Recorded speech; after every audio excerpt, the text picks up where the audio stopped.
Perkenalkan, kami dari Prodi PGSD Konsentrasi Bahasa di Universitas Majalengka.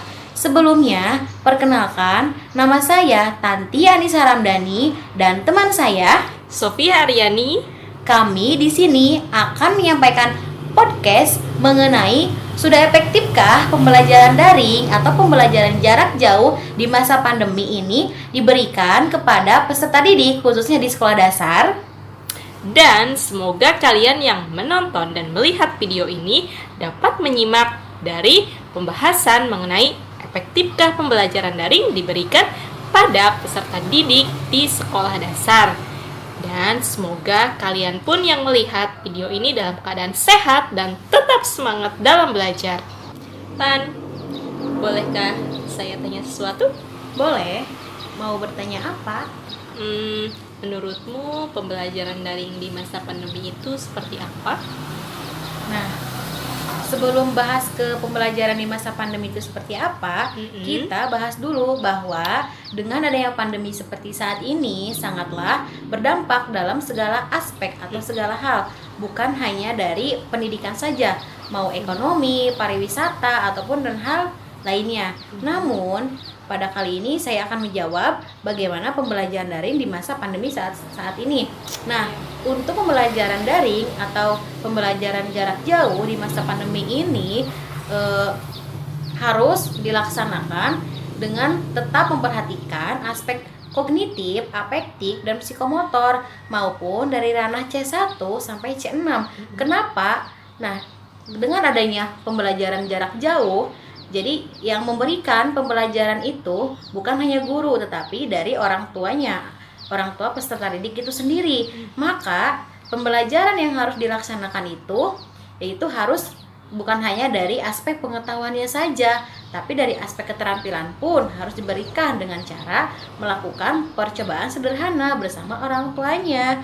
Dan juga pada pembelajaran di masa pandemi ini dan anak-anak pun bisa membangun komunikasi bersama dengan orang tuanya dan juga tidak menutup kemungkinan bahwa orang tua adalah guru yang utama dalam pembelajaran di masa pandemi seperti sekarang, dan guru tugasnya adalah sebagai fasilitator atau sebagai pengontrol dari proses pembelajaran orang tua bersama anaknya tersebut. Seperti itu.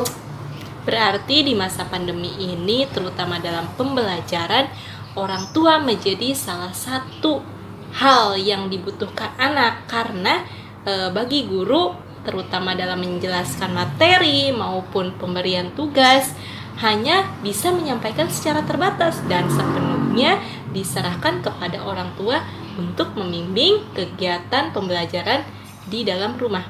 Nah, betul? Betul sekali. Jadi bukan hanya guru yang memberikan materi, dan juga di masa pandemi sekarang orang tua pun harus bisa diajak bekerja sama dan harus mampu menyampaikan materi serta tugas yang diberikan dari guru kepada orang tua lalu disampaikan kepada peserta didik atau anaknya tersebut. Seperti itu. Betul, berarti di sini juga orang tua memiliki peran yang sangat penting dan menjadi lebih penting lagi karena orang tua bisa lebih memperhatikan kegiatan pembelajaran anak di rumah. Nah, setiap pembelajaran kan ada makna yang harus tersurat ataupun tersirat. Nah, menurutmu bagaimana atau seperti apa cara menyampaikan makna dari setiap pembelajaran dan bagaimana cara menyampaikan makna tersebut di dalam pembelajaran seperti sekarang ini atau pembelajaran di masa pandemi?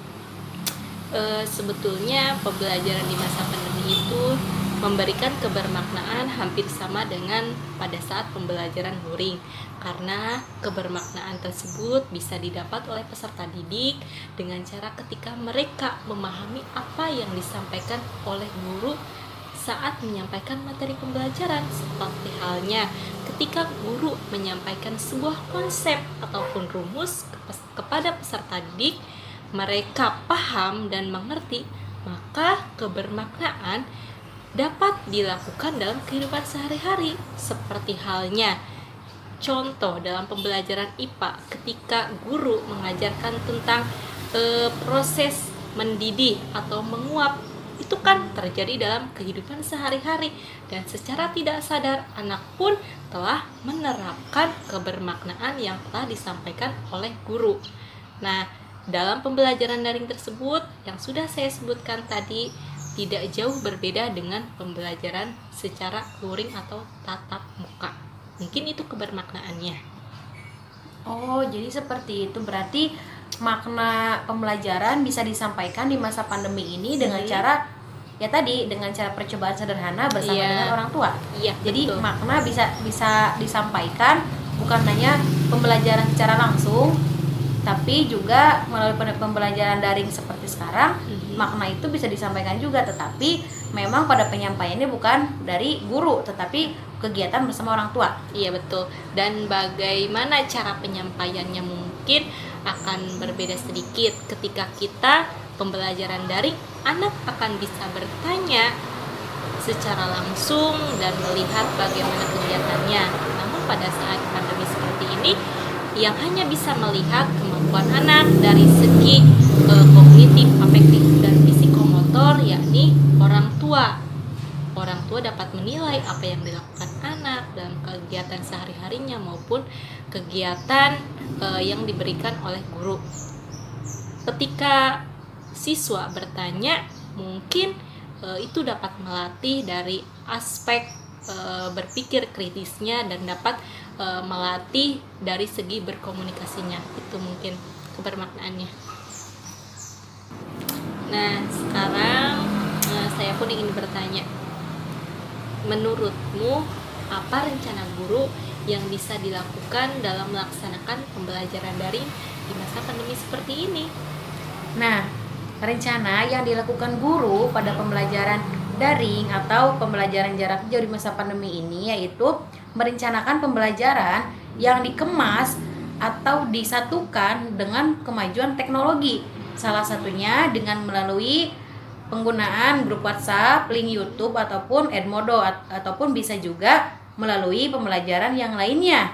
Nah, juga pembelajaran dirancang atau direncanakan dengan cara pembelajaran yang tadinya konvensional atau tradisional atau pembelajaran secara langsung dikemas dalam pembelajaran secara terbatas atau juga pembelajaran dengan cara yang lebih sederhana.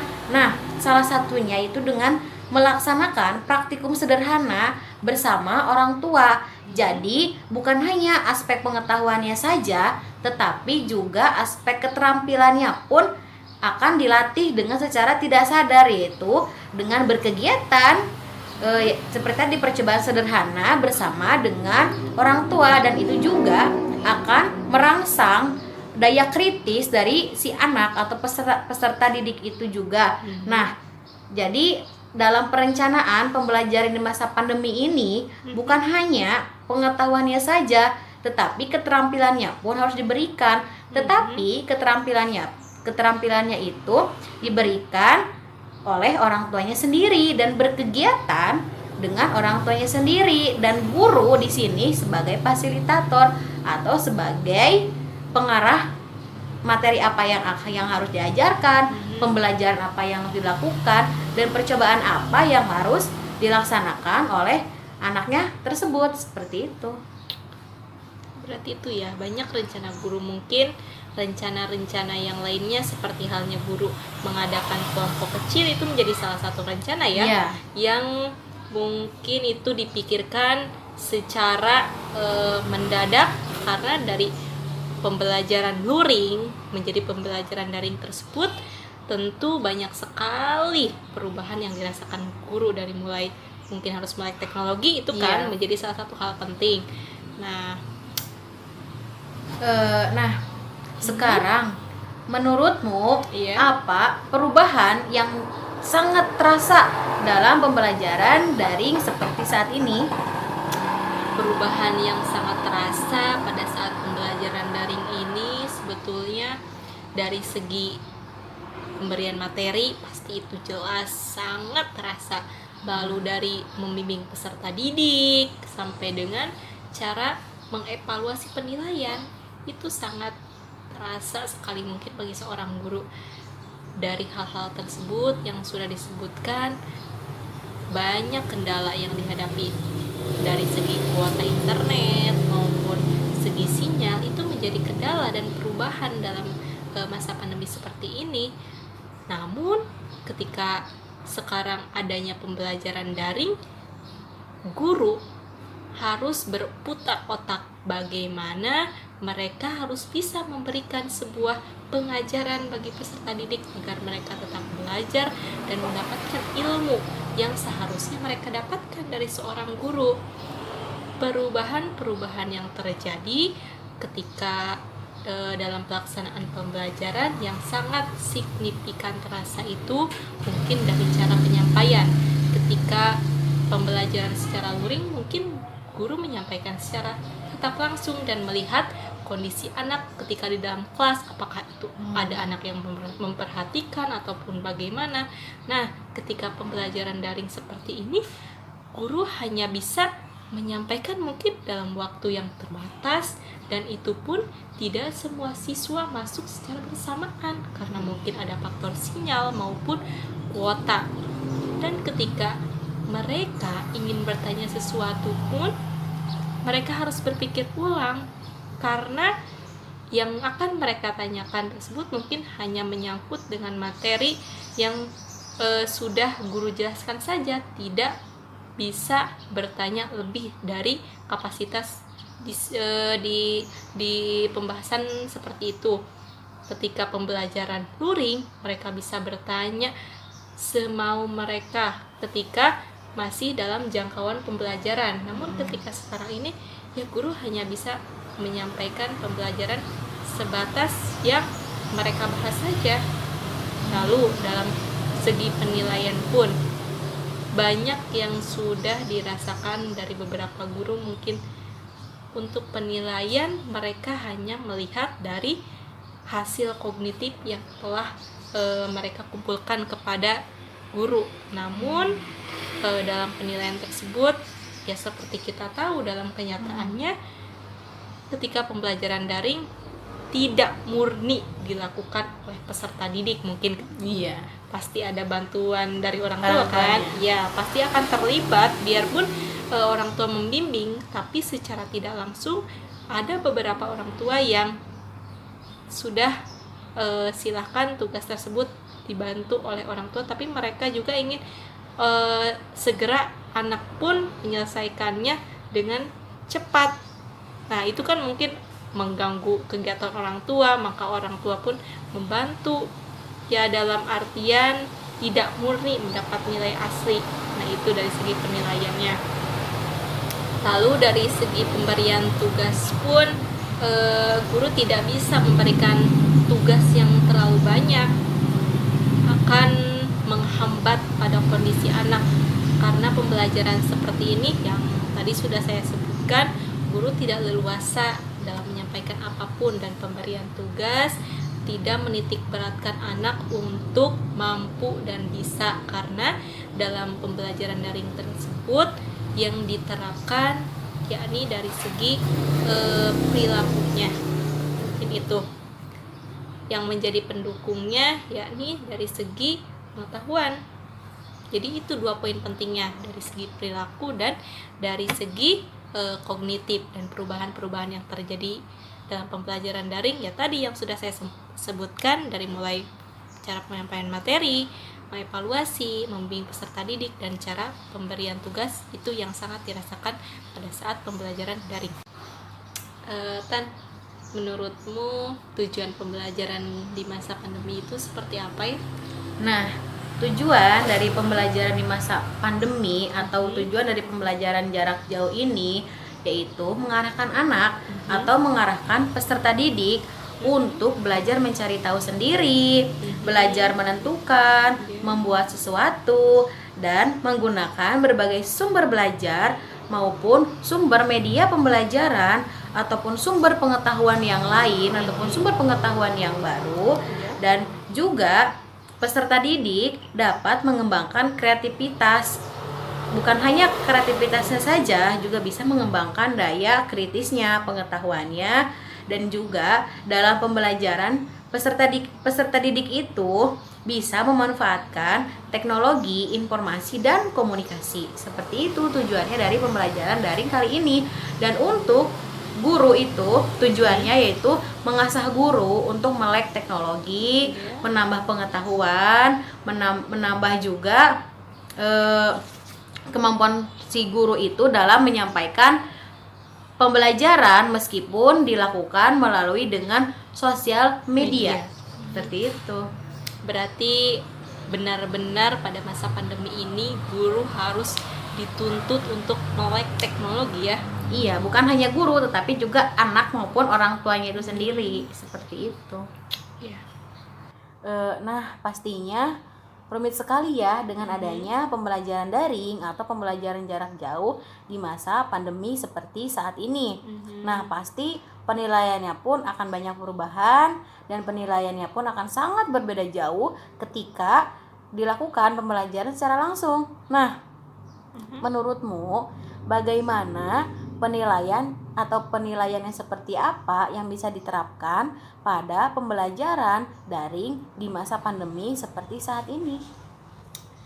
Penilaian pada masa pembelajaran daring sebetulnya hampir sama dengan pembelajaran luring, namun pada porsinya pada pembelajaran daring ini tidak menitik beratkan anak harus mampu melakukan segala sesuatu yang dilakukan pada pembelajaran daring ini.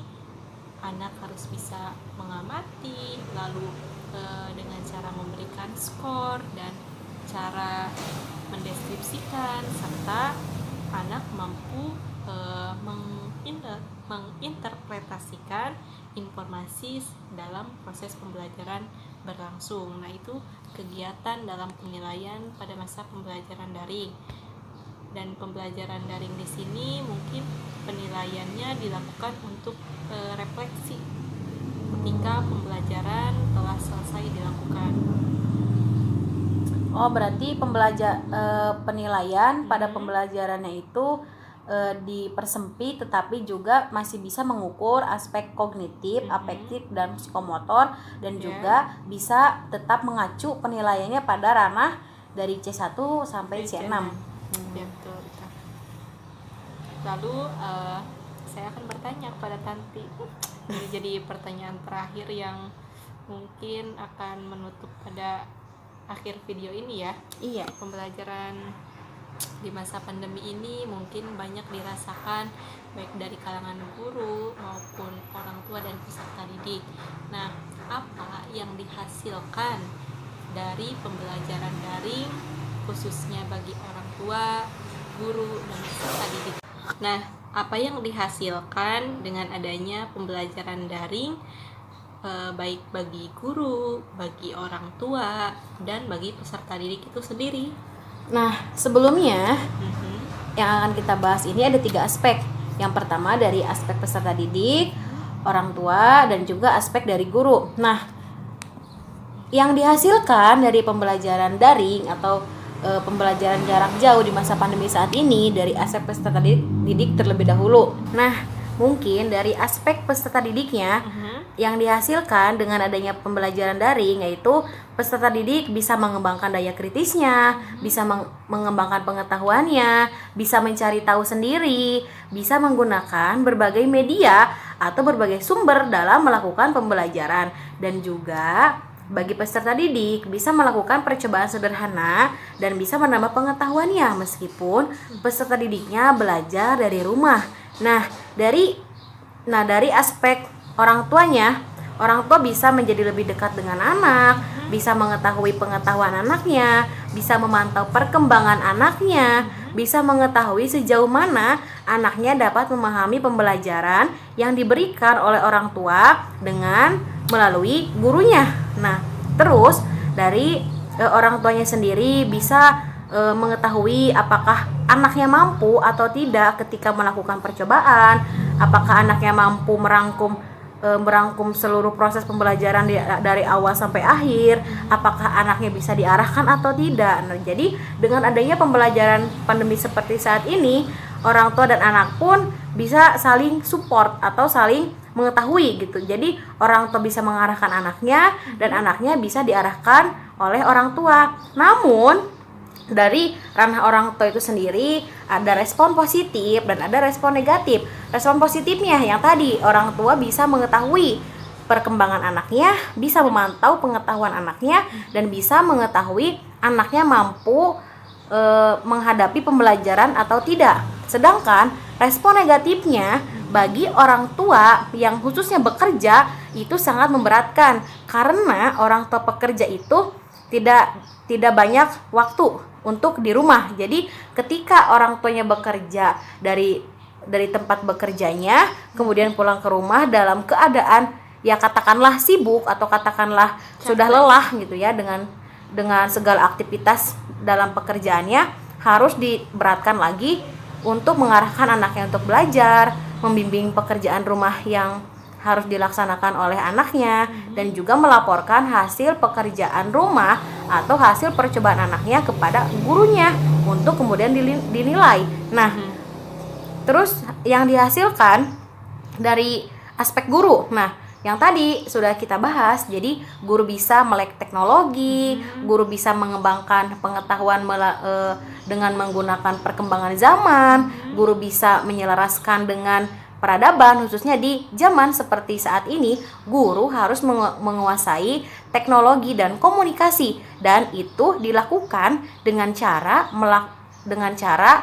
pemakaian aplikasi WhatsApp ataupun Instagram ataupun YouTube dan juga menggunakan Edmodo ataupun yang lainnya. Jadi hasil yang